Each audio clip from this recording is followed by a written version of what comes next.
عالم اسلام کے ایک بڑے جید اور بڑے قابل متقی اور پرہیزگار عالم دین اشرف الفقہا حضرت مفتی مجیب اشرف رضوی ناگپوری رحمۃ اللہ علیہ انڈیا میں وصال فرما گئے۔ اللہ تعالی حضرت کو اپنے جوار رحمت میں وسیع جگہ عطا فرمائے۔ بہت سارے ملکوں میں حضرت کا فیضان ہے، بہت سارے لوگ آپ کے تربیت یافتہ ہیں، شاگردوں کی عقیدت مندوں کی تعداد بہت بڑی ہے، بے شمار آپ نے مدارس قائم فرمائے۔ مجھے بھی حضرت صاحب سے نیاز مندی کا شرف حاصل رہا، بریلی شریف میں بھی، مکہ مکرمہ میں بھی، مدینہ طیبہ میں بھی، مینا میں بھی اور عرفات میں بھی۔ میں نے انہیں بڑے قریب سے دیکھا اور میں نے انہیں سنت اور شریعت پر سختی سے عمل کرتا ہوا پایا۔ اپنے مزاج کے لحاظ سے انتہائی شفیق تھے، نرم تھے، لیکن شریعت پر عمل کرنے کے حوالے سے ان کی طبیعت میں بڑی سختی تھی۔ کل صبح ان کا وصال ہو گیا۔ اللہ تبارک و تعالی ہمیں ان بزرگوں کے نقوش قدم کو سمجھنے کی اور اس پر چلنے کی توفیق رفیق عطا فرمائے۔ 3 سال مسلسل حج میں میری ان کے ساتھ رفاقت رہی، میں ان کی خدمت میں حاضری دیتا، ان سے بہت کچھ سیکھتا، بہت ساری چیزیں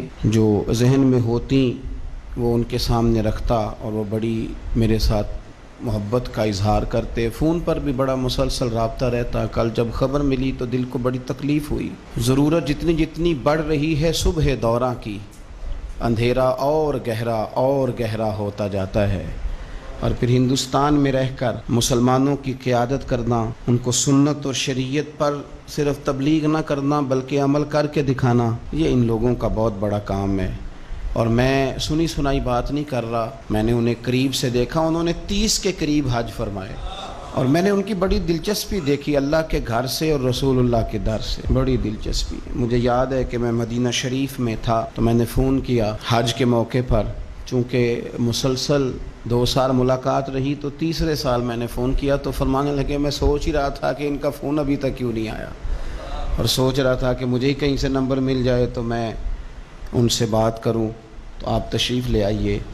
میں اپنے کچھ احباب کے ساتھ مدینہ شریف میں ان کے ہوٹل میں ان سے ملاقات کرنے گیا تو بوڑھے جوان سبھی سو رہے تھے، لیکن وہ بڑھاپے میں، ان کی عمر 80 سال سے زیادہ تھی، تو بڑھاپے میں بھی میں نے دیکھا کہ قرآن مجید کھلا ہوا ہے اور بڑی خوبصورت آواز میں اللہ کی کتاب کی تلاوت فرما رہے ہیں۔ اللہ تبارک و تعالی ہماری یہ گواہیاں ان کے حق میں قبول فرمائے، اور اللہ کریم ان کو اپنی بارگاہ سے بہترین صلہ عطا فرمائے۔ آمین بجاہ نبی الکریم صلی اللہ تعالی علیہ وسلم۔